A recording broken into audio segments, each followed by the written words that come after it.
Hello, and welcome to the Kink Perspective. My name's Chris. I'm a psychotherapist and consultant. On today's episode, I want to talk about something a little bit different, something that I haven't brought up before, but it's definitely within our range. I want to talk today literally about sound, or the fetish of sound, which is called Auralism. It's not oral as in we think in giving oral, it's Auralism. So, what is Auralism? What are ways to explore this sound-based fetish? Whether or not we participate heavily in the fetish community, BDSM, swingers, whatnot, we've all done things that at some point in our life have turned us on, especially with the person that we're with.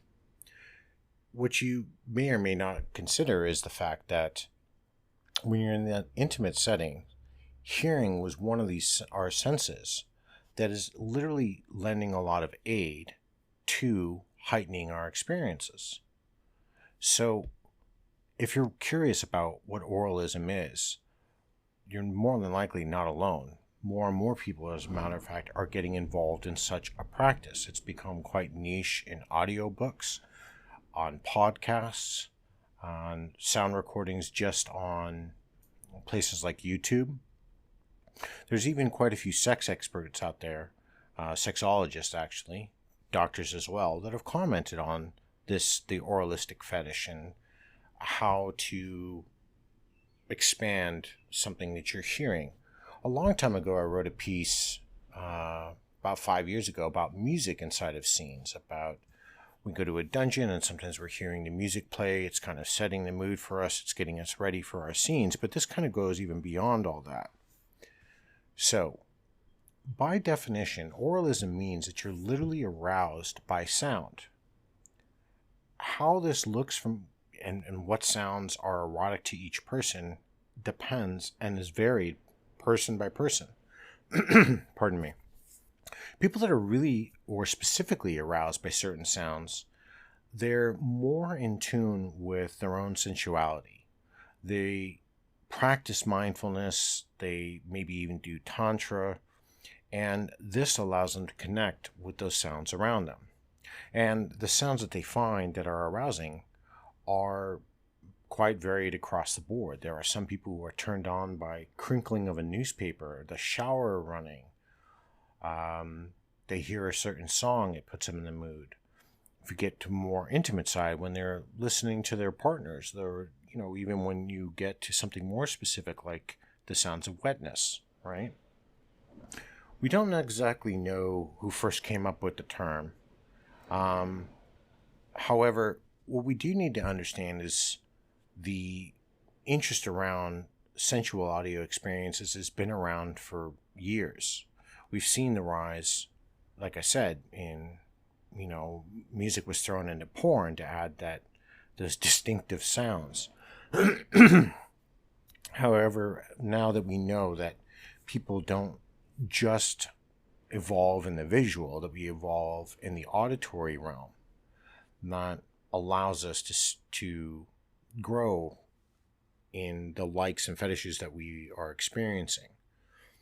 If you consider, for example, sensory deprivation, the majority of the time we're covering the eyes. So what does this do? It amplifies our taste, our sound, our touch, our feelings, amplifies all of these effects. If you think about somebody who is blind, so they're obviously can hear more, they hear more intensely, they're analyzing the sounds, but this isn't so much involved in those realms. But what we're talking about is once we amplify or we start to understand that Auralism is really to this key component of, I'm driving in my car and all of a sudden I'm finding myself aroused by driving down the street and I see, I can hear somebody cutting grass for whatever reason.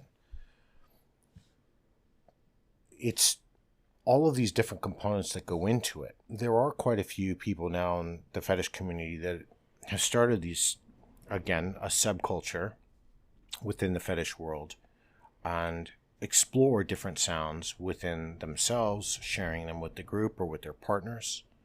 There's different techniques. where you can get some really solid, high quality sounding headphones, and find some sites out there that specialize in different oral vocalizations that you can listen to, and maybe find something that's catching your attention, especially when you're engaging with your partner, right? You're paying attention to the different sounds already during your scene or during that time of intimacy, and how they make you feel. And not only then how they're making you feel, but then how they're making you react. Because you're not just reacting to the contortions in their breathing, you're reacting to the sounds of their breathing, to the sounds of them moaning. Kind of leads me into the next one, where we're looking at, we're now becoming more focused when we're engaging with our partner in intimate acts.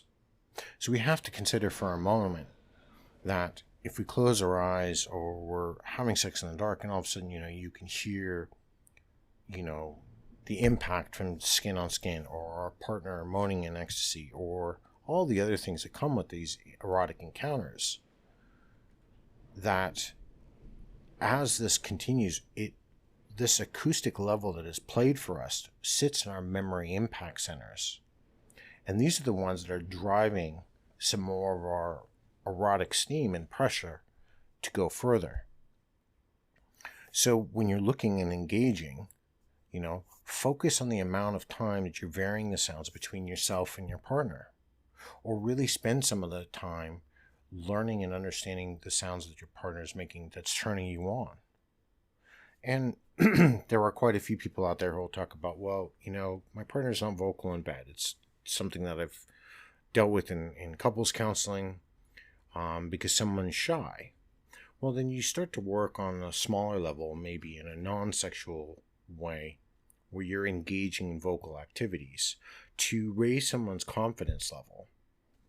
So that way, when you get to those intimate moments, when you're during sex and you want to have somebody using their words or their sounds to express how they're feeling, especially in those moments of ecstasy, they're no longer afraid to do that, right?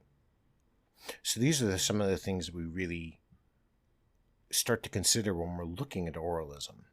Another way we can do it, and I've already kind of mentioned this, is when we're kind of getting into the realm that most people tend to play with. It's kind of like a BDSM basic or a BDSM 101, and we're talking about sensory deprivation.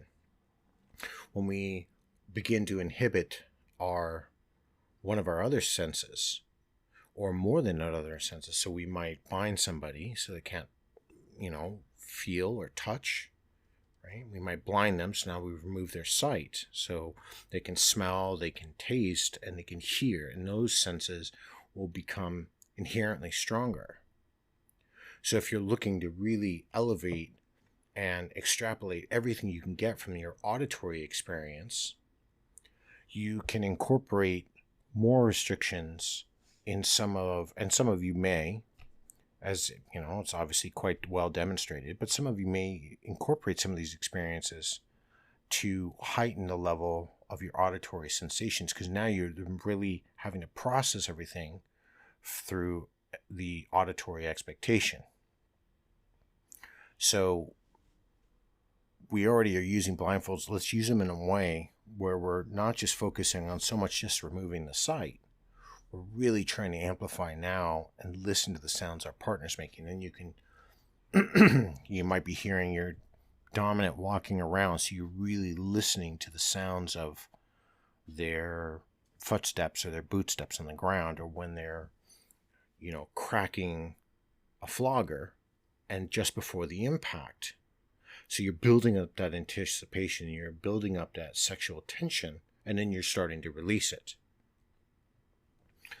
Another way to kind of start boosting these sounds for you, to start boosting, if you're interested in oralism at all, and most of us are, we don't even know it, is to listen to erotic audio. Now, that doesn't usually sit well for a lot of people. I know a lot of men don't tend to listen to erotic audio, but there's been a steep rise in erotic audio, especially for women. There was an expert that recommended trying a lot of the apps for erotic audio, such as Dipsy, which features basically very sexually explicit stories you can listen to just like a podcast. There is the realms of erotic hypnosis. I'm not really into that, so I don't know how well that practice works for everybody. But there is another practice known as ASMR, and that stands for Autonomous Sensory Meridian Response. And it's a term basically that describes the sensations you feel that you experience in response to a certain sound. So if all of a sudden you hear somebody turning the vacuum cleaner on, or they're whispering softly in your ear, you can start to figure out the sounds that are more in tune or turn you off. It doesn't necessarily mean you're going to be attracted just because the washing machine is spinning and you can hear it back in the, you can hear it in the background playing. But you can explore some of these sounds and learn more about what in the realm of auralism for you works, right? Sometimes it's about the tone or the pitch or the timbre of all the different sounds that stir the passions within, and then we're adding a new level inside of that passionate encounter between ourselves and our partners. And the one good thing that we know about memory, right? Memory works in a conjunction of ways, but memory can be, very well heightened, or we can stick us in a regressionary state, known as flashbacks, if we smell something, somebody's perfume, or we walk by a bakery and it reminds us when our grandmother used to make us blueberry or chocolate chip muffins. These wonderful sounds, or wonderful smells. But another one is sound, right? We'll hear a song on the radio. It doesn't necessarily be sexual in nature, but it'll take us back to a different time. Well, if you're intermixing some of these sounds during an encounter or a scene, it can bring you, it can, later on when you hear it, it's going to take you back to that encounter with the person you were with. And hopefully it was a pleasant exchange. And you get to relive it, and you will start to feel that intensity, that passion rise again inside of you. There are other things you can do when we're looking at something like exploring this in a non-sexual, so kind of a safe for work type of environment.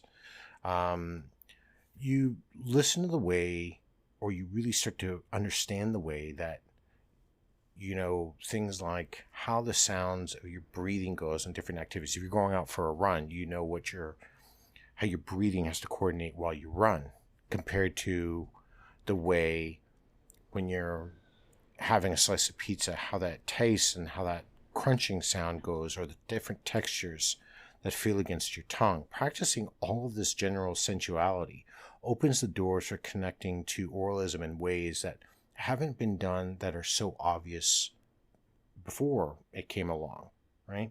Taking a shower in the dark with no music and no candles, you turn out all the lights and you just hear the sound beating over your body as it hits the floor, and you may or not soap up, but then all of a sudden you're listening to yourself breathe. Is a great way for you to start to connect that auditory sound and sense to the rest of your body. And you're also starting to create inside of your own memory responses.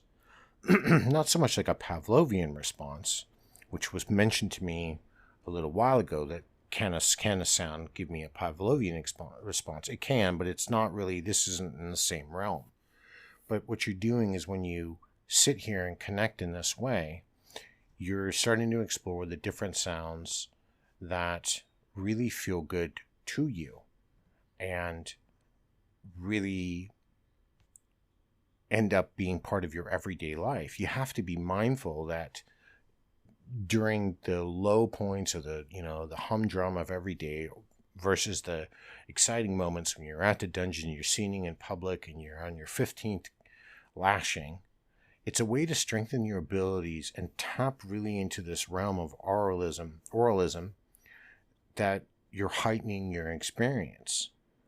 When we talk about submissives entering subspace, it becomes another avenue that they are exploring, especially when a lot of people are closing their eyes. And it hasn't been something I've really investigated too much into or looked too much into. You hear the outskirtings of talking about this, and I think this is why today I really kind of wanted to bring this subject up, because when you're out, you're about, you're walking around, our ears, our eyes, all of our senses are being bombarded by different experiences, different visual sensations, different auditory sensations, and some of those sounds around you, while you're taking them all in, you're going to start to notice that sounds all around you and their intentional way that they start to make you feel. Some of the sounds you might find are an irritation. If I'm on an airplane and their baby starts crying, I'm going to be irritated. But also take notice of the sounds, not just that are going on around you, but the sounds that you're making yourself throughout the day. So, for example, if you're, like I said, when we go back to the shower in the dark and you're listening to yourself, you're starting to pay attention to all of these things and all the different ways these things affect you. Now, oralism isn't necessarily for everyone. A lot of people don't really, at any given moment, don't necessarily care about their sounds. They're more about the impact, or they're more about, I don't know, if you're a masochist, you're really worried about, how many lashes am I going to receive today? Or a sadism who's setting up the scene and is building a big, 3-hour extravagant scene, they may not be concerned. But if you put another component or another layer inside of your dynamic when you're out there and exploring, it ends up building, it ends up aiding it, right? Like when I talked about this before, when I talked about music during scening, right, I really wasn't even back then talking about oralism. I was really talking about, putting us in the headspace for the scene. And it led to a discussion. There was one comment on it, and they had talked about before the scene, it helps me get into the right headspace. But it was and because back then I didn't really pursue the conversation and really ask, what did you mean by getting in the headspace? They talked about making sure that they're ready to go. The music intensifies that atmosphere while they're doing the scene, because then they're focusing. They as the beats from the music were going, or the rhythm of the music, then the impacts would come, or the slaps would come, or whatever the case may be. It all kind of plays into that auditory response. And they started timing all of their breathing. And like I said, this was years ago that I kind of brought up this very minor discussion. And I didn't really know much about it. However, as we look at all of this different things that can give us this effect that sexual pleasure or arousal can come from these different sounds, if it's something that that you've always been curious about, you're out there and one day you've heard a sound, I don't know, a glass breaking, and for whatever reason that turns you on, you can, like I said, you can start exploring all of these things in a safe or meaningful way. If you're looking to connect and you're really connected to someone, and you listen to all the sounds and the things that they make, and it's kind of a two-way street on that sometimes, right? A lot of guys out there that they don't tend to be overly vocal when they're in bed, but it's a response. And that's why when men and women are engaging, or two people are engaging in sex, their partners are, they're in that throe of passion and they're both screaming out, I'm about to come, or they're going to orgasm, and they're just being ultra vocal, right? We get more and more turned on by it. If that is the case here, if there is something in this realm for you, that something new that, I haven't discussed before, then it's kind of worth exploring. it's worth looking into. It's worth understanding and saying, you know what? Hey, you know, there is something to sound. There are people's voices. There was a time when Barry White, famous R&B singer, who women swooned when they heard his voice, and they knew if they got home and Barry White was playing, they were going to have sex, right? So the auditory response was already there, and we had cued that in our minds once we had heard the sound. So you can really think of it in that kind of realm of latitude inside of that experience.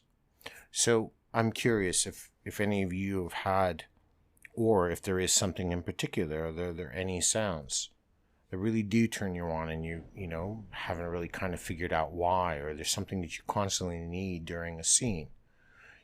Put it in the comment section below, because I think it's one of these things that, again, this is one of these little outliers that we didn't really realize was there, right? It's one of these smaller fetishes that we didn't really realize that much more impacts the majority of us than the minority of us. And like I said, there are people that aren't involved, that sound doesn't really play one thing or another. Nothing against like the deaf community. Not that obviously I didn't kind of think or gauge that response, but I'm not really here talking about that. I'm here talking specifically about this. So it's an interesting fetish, and it's really interesting to understand how the more that we're attracted to the sounds, the more our responses seem to elevate. In certain patterns and testing, they've seen sexual intensification grow between partners by levels of anywhere between 30 and 70%. So that's just by adding in the sound factor.